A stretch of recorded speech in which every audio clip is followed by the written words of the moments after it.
Hi, this is Peter Schiff. It is Monday, April 13th, 2009.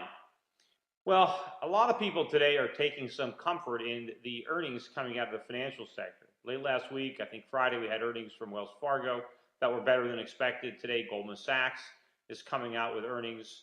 And, you know, this is leading people to come to the conclusion that, hey, maybe the worst is behind us, the banking crisis is over, now that these financials are earning money. Nothing could be further from the truth.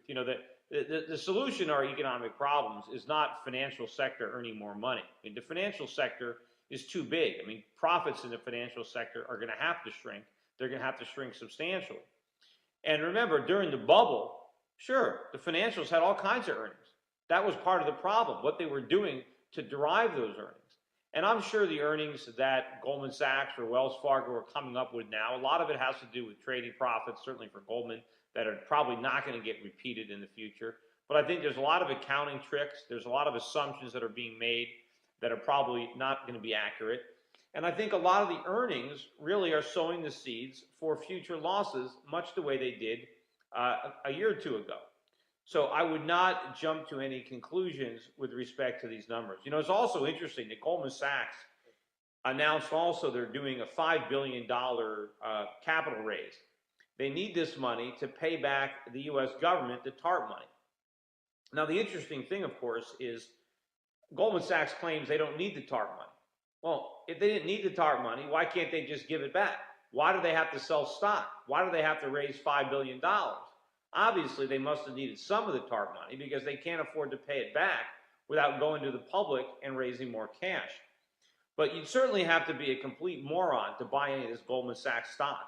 The main reason that Goldman Sachs wants to pay back the TARP money is so they can pay the executives and the employees bigger bonuses and higher salaries.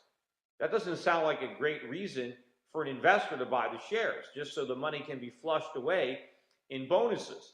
Remember, all these Wall Street firms are doing is transferring wealth from the owners of the company to themselves. The dividends that people who buy these common shares, the dividends are going to be practically non-existent, if not completely non-existent.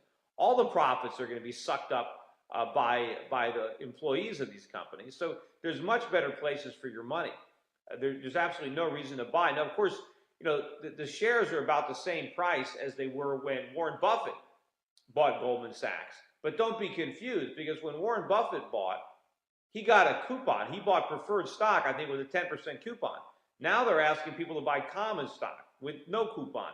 So stay away from it. And of course, remember, Goldman Sachs shares have doubled off their lows. And the fact that the Goldman Sachs wants to sell is probably a good indication that you shouldn't buy. If you happen to own any Goldman Sachs shares, you should sell them into this offering. Also, interesting today, look at what happened with the dollar. Look at the dollar index. It was down more than a full point. It's really beginning to break down on a chart. It's looking very top-heavy to me. Look at the Australian dollar. Surged today by about 2%. It's broken out to a multi-year high. And I think it's putting in a significant bottoming pattern. Look at some of the other metals. Look what happened with copper prices today. I think it's at a 3 or 4 or 6 month high. I'm not sure. So things are turning around, and I think ultimately as the dollar really starts to slide, that's when we're going to start to see much, much bigger problems, particularly for inflation. And tomorrow we're going to get the PPI. And everybody is talking about the fact that, inflation is not a concern at all right now, that maybe it'll be a concern in the future, but it's not a concern right now. That's all nonsense. We're creating the inflation right now. Money supply is out of control. The fact that there's a lag between the creation of money and the effect on prices doesn't mean you don't have to worry about it until the prices start to rise, right? That's like saying I'm smoking cigarettes. I don't have to worry about cigarette smoking because I haven't gotten lung cancer yet. Obviously, by the time you get lung cancer, it's too late. I mean, you can't take back all the cigarettes you smoke. So by the time we really start to see rapid increases in the CPI and the PPI, it's too late. The time to do something about it is now, although I think we've actually passed that time. But the government is trying to convince us that we don't have to worry about it. Meanwhile, look at the price data that's coming out. Look at the numbers we got today on used car prices that are surging. Part of the reason for that, look at the data we got out of China. I think last month, China auto sales surpassed U.S. auto sales for the third consecutive month. And auto sales in China exceeded 1 million units for the first time in 1 month. Whereas in the U.S., I think our automobile sales are down about 35% year over year. Meanwhile, the Chinese are buying more and more cars. That's going to put more upward pressure on the raw materials necessary to make those cars. And I think that's going to continue to put upward pressure on used cars here in the United States, because obviously more of our used cars can be exported into the strengthening Chinese market. So we'll see what the media says tomorrow when the PPI comes out.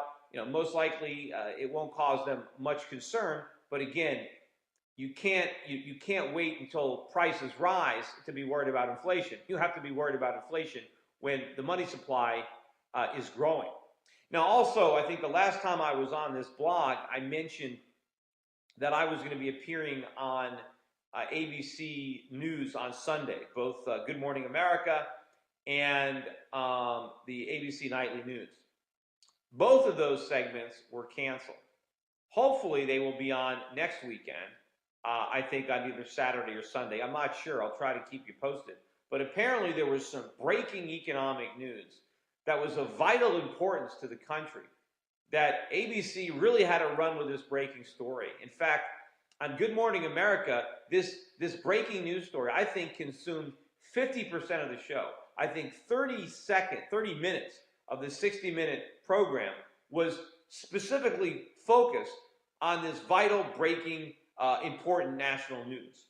And what that news was, the news that was so important that they had to preempt my interview, was, of course, that Barack Obama announced that the new first dog would be I can't even remember the name of it, a Portuguese water dog. And I guess they announced this Portuguese water dog a day or two early, and it was a breaking story. And of course, they had to cover how the dog got named, where they got the dog. They had to show all the all different Portuguese water hounds, and they had to discuss the fact that why didn't the Obamas, go to the pound and save a pet, but now they were going to make a contribution to the pound to show how much they care about homeless dogs. So that was the news that was so pressing and so important that who knows what other real news ended up on the cutting room floor. But hopefully I will be on ABC Evening News and the Good Morning America next week. Anyway, also one more note.